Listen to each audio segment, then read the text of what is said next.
Good morning my dear students. आज हम chapter 2 में, जो कि हमारा नेक्स्ट टॉपिक है आज एनिमल टिश्यू, क्योंकि हम प्लांट टिश्यू के बारे में लास्ट टाइम पे पढ़ चुके हैं। आज हम एनिमल टिश्यू यानी जंतु ऊतक के बारे में पढ़ेंगे।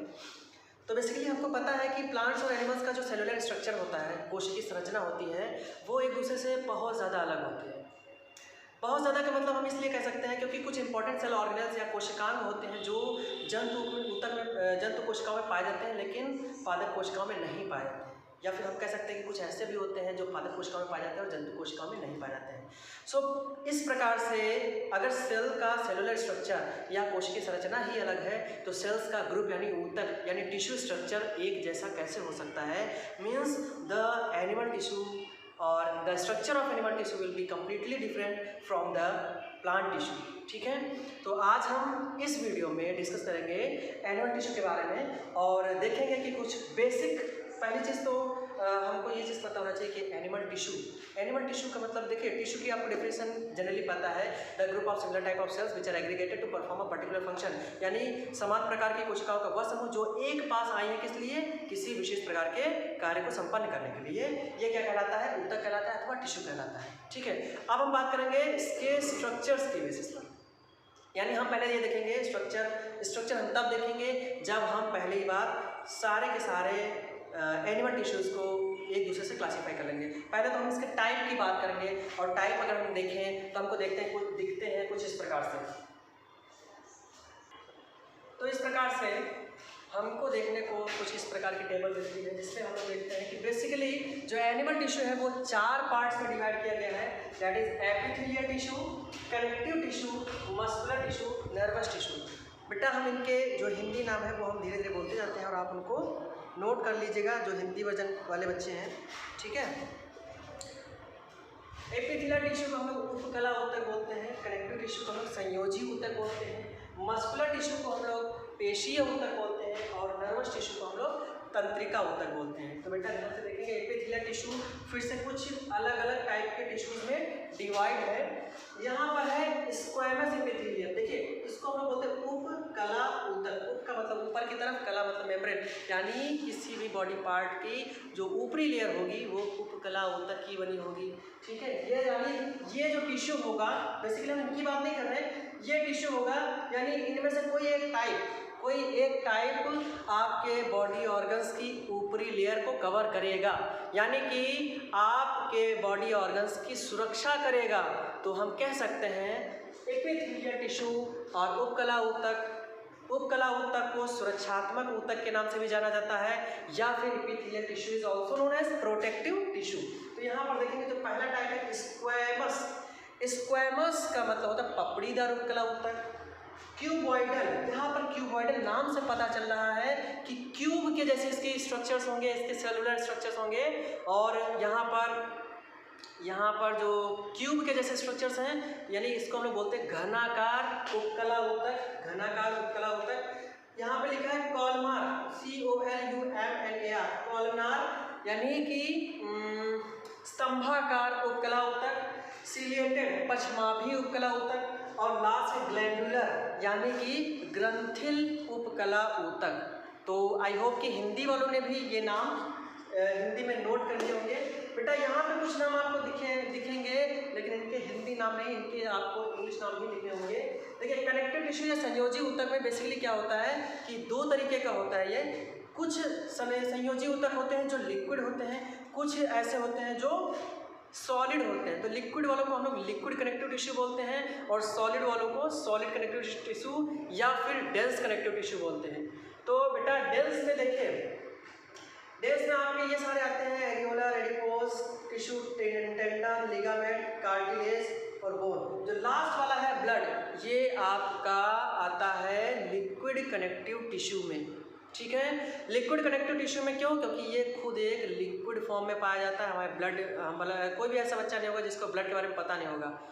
All of you are familiar with this connective tissue. तो यहाँ पर जो एरियोलर टिश्यू है, एडिपोस टिश्यू को हम लोग वसीय ऊतक बोलते हैं, वसा ऊतक बोलते हैं, टेंडन, लिगामेंट, कार्टिलेज, बोन जिसको अस्थि बोलते हैं, ब्लड को हम लोग हिंदी में रुधिर बोलते हैं। कुछ का हिंदी नाम है जो इनका हम आपको बता दें। ठीक है, फिर आगे बढ़ते हैं मस्कुलर टिश्यू यानी पेशीय ऊतक के अगर हम यहाँ पे वर्गीकरण देखें तो यह है स्ट्रिएटेड मसल होता है रेखाएं या लाइनें, यानी रेखित पेशियां, रेखित पेशियां, ठीक है।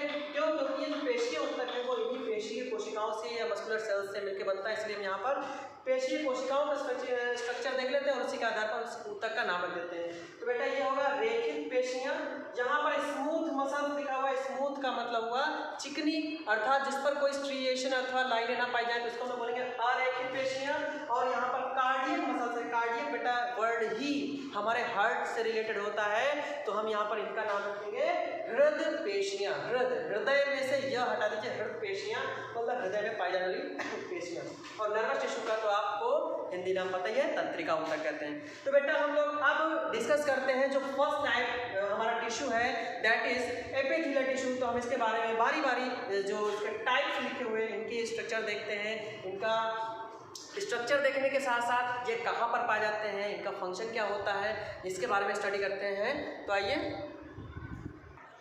तो इस प्रकार से देखते हैं कि पहला जो हमारा स्क्वैमस टाइप का एपिथेलियल टिश्यू होता है, उसकी जो सेल्स होती है स्क्वैमस टाइप के डायमंड शेप होती हैं। और यह टिश्यू जो पाया जाता है, क्योंकि देखिए यह पूरा का पूरा एपिथेलियल टिश्यू जो क्लासीफाई किया गया है वो किया गया on the basis of cellular structure.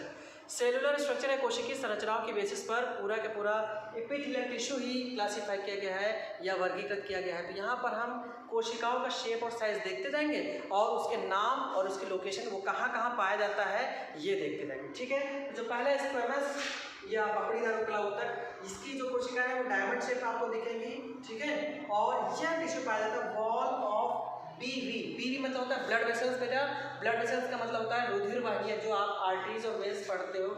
हमारी बॉडी में बहुत सारी टाइप ब्लड वेसल्स होती हैं और उनकी जो इंटरनल वॉल होती है वो बनी होती है स्क्वैमस एपिथेलियल टिश्यू की, ठीक है। दूसरा है सीलोम। सीलोम का मतलब होता है बेटा यदि हमारी बॉडी को ट्रांसवर्सली काट दिया जाए तो बीच का जो पोर्शन होता है वहाँ पर हमारा गट यानी इंटेस्टाइन और एलिमेंट्री कैनाल होता है और उससे और बॉडी के जो आउटर वॉल होती है उसके बीच का खाली स्पेस सारा का सारा सीलोम कहलाता है। तो यानी सीलोम की जो इंटरनल वॉल होती है वो भी स्क्वैमस एपिथेलियल टिश्यू से बनती है। तीसरा होता है नेफ्रॉन्स। तो बेटा नेफ्रॉन्स जो होते हैं वो ट्यूबुलर स्ट्रक्चर्स होते हैं जो हमारी किडनीज में पाए जाते हैं और किडनी में वो नेफ्रॉन जो होते हैं वो हमारा ब्लड फिल्टर करने के लिए फिल्ट्रेशन यूनिट होते हैं, यानी यूरिन फॉर्मेशन की या मूत्र निर्माण की इकाई होते हैं। कौन? नेफ्रॉन, ठीक है। यानी हमारे ब्लड का प्योरीफिकेशन करते हैं नेफ्रॉन और ये नेफ्रॉन बने होते हैं स्क्वैमस एपिथेलियल के, ठीक। सो आगे बढ़ते हैं। कॉलमर या स्तंभाकार उपकला ऊतक की बात करें तो यहाँ पे सारी सेल्स जो है कॉलम शेप आपको स्तंभ के आकार के लिए लंबी लंबी दिखाई पड़ेंगी और यह टिश्यू पाया जाता है lining of stomach and intestine, यानी कि हमारा आमाशय और छोटी आंत इनकी जो आंतरिक दीवार होती है, इंटरनल वॉल होती है, वो बनी होती है इसकी कॉलमर एपिथेलियल टिश्यू की। थर्ड वन इज क्यूबोइडल और घनाकार उपकला ऊतक। घनाकार उपकला ऊतक में देख रहे हैं आप देख सकते हैं कि जो सेल्स है उनका शेप और साइज या उनकी चारों तरफ की जो डायमेंशंस है वो एक जैसे यानी घन के आकार की हैं और इस प्रकार से यह ऊतक पाया जाता है। एसिनाइन पैनक्रियाज। बेटा अग्न्याशय नाम आपने सुना होगा, हमारे स्टमक में एक अग्न्याशय नाम का पैनक्रियाज नाम का एक ऑर्गन होता है। यदि हम उसका ट्रांसफर सेक्शन कर दें तो उसके अंदर कई सारी छोटी छोटी सेल्स और विशेष प्रकार के सेल्स होते हैं जो विशेष प्रकार के एंजाइम और जूसेस का सिक्रीशन करती हैं और उन सेल्स के ग्रुप को हम लोग एसिनाई बोलते हैं, एसिनाई ऑफ पैनक्रियाज, ठीक है। तो सेल्स के ग्रुप को हम लोग एसिनाई ऑफ पैनक्रियाज बोलते हैं। तो वहाँ पर एसिनाई बनी होती है हमारी क्यूबॉइडल एपिथेलियल टिश्यू की या घनाकार उपकला ऊतक की। और जो दूसरी चीज़ है वो है रेटिना। हमारा जो आइज में रेटिना होता है जहाँ पर हमारी सामने देखने वाले किसी भी चीज़ का प्रतिबिंब बनता है हमारी आंखों में और वह प्रतिबिंब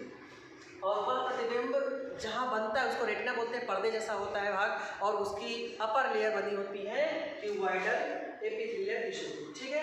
तो फोर्थ वन इज सिलिएटेड और पश्चमाभी उपकला ऊतक। सिलिएटेड एपिथेलियम या पश्चमाभी उपकला ऊतक। बेटा चारों में से इन सभी में से कोई भी टाइप का टिश्यू हो, कोई भी टाइप की एपिथेलियल सेल्स हो, अगर उसके अंदर सीलिया प्रेजेंट है तो वो सिलिएटेड कहलाएगा, ठीक है। लेकिन जनरली कोई भी सिलिएटेड या पश्चमाभी उपकला ऊतक कहाँ कहाँ पाए जाएंगे? रेस्पिरेटरी ट्रैक मतलब श्वास नाल में जो हमारी ट्रैकिया कहलाती है, विंडपाइप जिसको हम लोग बोलते हैं, उसके आंतरिक दीवार जो है उसमें सिलिएटेड या पश्चमाभी उपकला ऊतक पाया जाता है। क्यों? क्योंकि हम बाहर से जो सांस लेते हैं चाहे मुंह से ले चाहे नाक से, वो सांस अंदर जाते समय ये जो पश्चमाभ होते हैं या सीलिया होते हैं ये बाहर से आने वाले किसी भी हानिकारक डस्ट पार्टिकल अथवा माइक्रोब वगैरह को रोक के रख लेते हैं और इसलिए ये हमारे लिए हेल्पफुल होते हैं। दूसरा होता है ओविडक्ट। ओविडक्ट बेटा होता है ओवरीज से यूटेरस तक, यानी आप फीमेल बॉडी में देखेंगे, फीमेल ह्यूमन बींग्स में देखेंगे, जो अंडाशय होता है, अंडाशय से गर्भाशय तक जाने का रास्ता एक ट्यूब के थ्रू जाता है जिसको हम लोग फैलोपियन ट्यूब अथवा ओविडक्ट बोलते हैं या फिर फैलोपियन नलिका बोलते हैं। तो बेटा उसकी जो लाइनिंग होती है वो भी बनी होती है सिलेटेड एपिथेलियम की, ताकि सीलिया क्या करते हैं, वो एग अथवा ओवम को सीलिया अपनी मूवमेंट की सहायता से वो अंड कोशिका को ओवरी यानी अंडाशय से लेकर और गर्भाशय तक ले जाने में सहायक होते हैं। ठीक है। The last point is glandular epithelium. बेटा ग्लैंडुलर एपिथेलियम जो है, कभी कभी एपिथेलियल सेल्स जो होती हैं वो ग्लैंड लाइक बिहेवियर करने लगती हैं, आपस में ग्रुप बनाती हैं और एक ग्लैंड लाइक बिहेवियर करने लगती है। ग्लैंड लाइक बिहेवियर करने की वजह से ग्लैंड फॉर्म हो जाती है और हम लोग ग्लैंडुलर एपिथेलियम बोलते हैं। और हमारी बॉडी में जितनी भी ग्लैंड्स होती हैं उनकी इंटरनल लाइनिंग जो होती है वो ग्लैंडुलर एपिथेलियम की बनी होती है। तो बेटा आई थिंक कि आपको यहाँ पे आज एपिथेलियल टिश्यू क्लियरली समझ में आ गया होगा।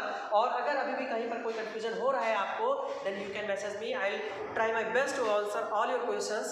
And after that, for today that's all. And I hope कि आप सब घर पे होंगे, सुरक्षित होंगे और पढ़ते रहेंगे। ठीक है, तो आज के लिए बस इतना ही। Thank you all.